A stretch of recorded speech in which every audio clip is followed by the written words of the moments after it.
Welcome to today's video, where we uncover why flexible spending account cards mysteriously stop working right before the use it or lose it deadline. We will break down the hidden lockouts, retailer restrictions, and practical fixes you can use right now to protect your money. To begin, let's quickly review what we'll cover. Here's the plan for this session. First, we will define what's really going on when your FSA card gets declined. Next, we will reveal the hidden card lockout that many administrators use to enforce tax compliance. Then, we will cover retailer restrictions and why the store or register you choose matters. After that, we will walk through fast fixes you can use today. We will also provide a clear action checklist and a couple of quick quizzes to test your knowledge.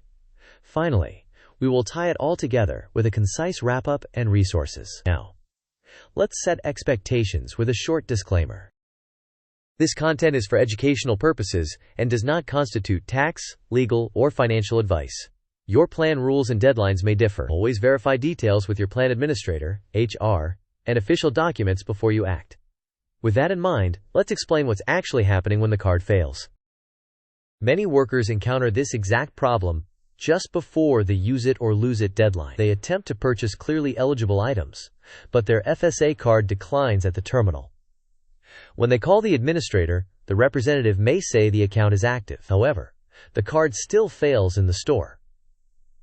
This contradiction is not just a glitch.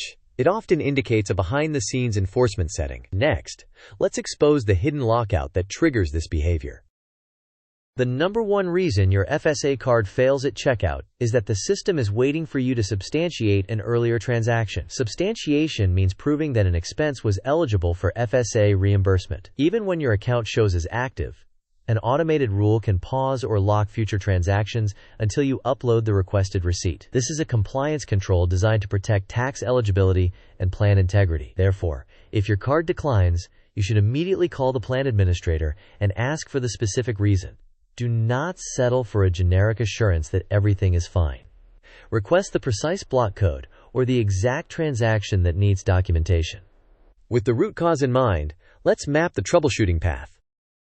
This flowchart shows a step-by-step path. First, check for pending substantiation. If there is a receipt request outstanding, upload documentation so the administrator can review and lift the lock. If there is no pending substantiation, evaluate the merchant category.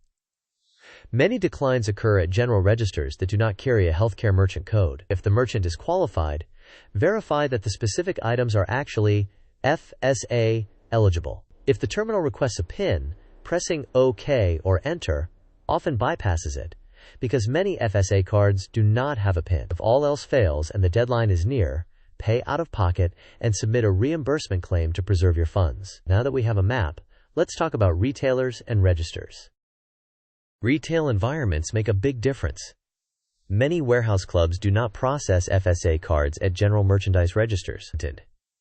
Instead, they only accept them at the pharmacy or optical department, where the merchant code is categorized as healthcare. Similarly, self-checkout lanes may not properly handle restricted categories, especially when a cart includes both eligible and ineligible products. Whenever possible, choose items that are clearly labeled as FSA or HSA eligible and pay at a qualified register. Having covered retail nuances, let's illustrate what happens behind the scenes during authorization.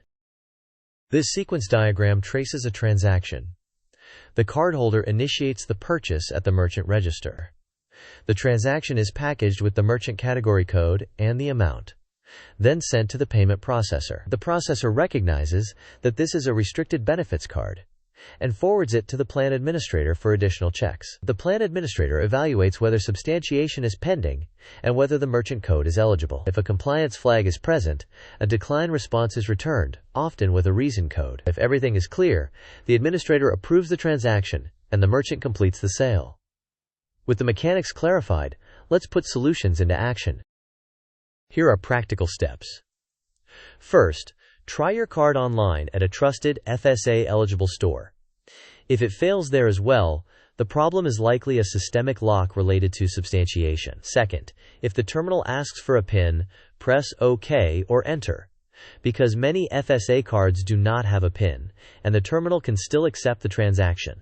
Third, switch to a pharmacy or optical register, or find a merchant that is properly coded as a healthcare provider. Fourth, split mixed carts so that eligible items are rung up separately.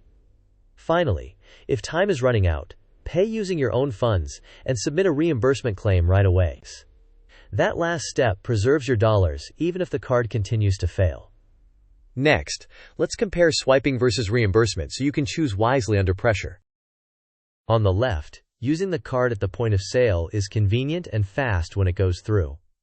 It often requires no extra paperwork if the system can auto-substantiate. However, it can fail due to merchant coding issues or an account lockout, and those failures can be costly near a deadline. On the right, the reimbursement route remains effective even when the card is blocked. It does require submitting receipts and waiting for approval, which impacts cash flow in the short term. Despite that, reimbursement is the most reliable last resort to prevent forfeiture when time is short. With the trade-offs clear, here's where FSA cards typically work well. This table summarizes common venues. Pharmacy counters and optical departments typically have the correct merchant coding, while general registers at warehouse clubs often do not. Online, FSA-focused stores usually work, especially when you filter for eligible items. Medical providers often accept these cards when they are coded correctly, and when you can provide an itemized bill. Self-checkout can be inconsistent, so consider a staffed lane and separate eligible items. Now, let's check your understanding with a quick quiz. Question: what is the most common reason an FSA card declines right before the deadline? Option A, the card is expired. Option B, the bank is down for maintenance. Option C, pending substantiation for a prior purchase triggers an auto lock. Option D, all items become ineligible at year-end. You may pause the video now to think about the answer. We will discuss the answer in the next section of the video. The correct answer is C. Pending substantiation for a prior purchase triggers an auto lock. This is the compliance mechanism that pauses new transactions until you submit the required receipt. Now let's reinforce your operational knowledge with one more quick question. Question: at the terminal, you are prompted for a PIN on your FSA card. What should you try first? Option A, enter your ATM PIN. Option B, press OK or enter to bypass. Option C, cancel the transaction immediately. Option D, switch to credit and add a tip. You may pause the video now to think about the answer. We will discuss the answer in the next section of the video. The correct answer is B, press OK or enter to bypass. Many FSA cards do not have a PIN, and the terminal can proceed as a signature transaction once you confirm without entering a code. Next, let's consolidate everything into a concrete checklist you can use today. Use this list in order. First, contact your administrator and ask for the specific block reason and the exact receipt they need. Second, upload all outstanding receipts right away. Third, try a safe online FSA retailer to determine if the issue is systemic. Fourth, when in-store, use pharmacy or optical registers and separate eligible items into their own transaction. Fifth, if prompted for a PIN, press OK or enter. Finally, if the deadline is close and swiping keeps failing, pay out of pocket and submit for reimbursement immediately to avoid forfeiting funds. With these actions in place, let's highlight key takeaways. The main points are straightforward. Substantiation locks are the primary cause of declines near deadlines. Merchant coding and register selection are critical factors for successful transactions. If prompted for a PIN, pressing OK or enter often resolves it. When all else fails, reimbursement is your safety net against forfeiture. Most importantly, act early to avoid last-minute pressure. Next, let's summarize the full process and recommended actions. In summary, start by identifying the block with your administrator and get the precise reason code. Then fix the cause by submitting any required receipts and using merchants and registers that are coded as healthcare. Choose pharmacy or optical checkouts or reputable online FSA stores. Keep reimbursement as your fallback to ensure you do not lose your savings. Acting early is the best way to avoid the use it or lose it trap. Finally, let's close with a quick thank you and a call to action.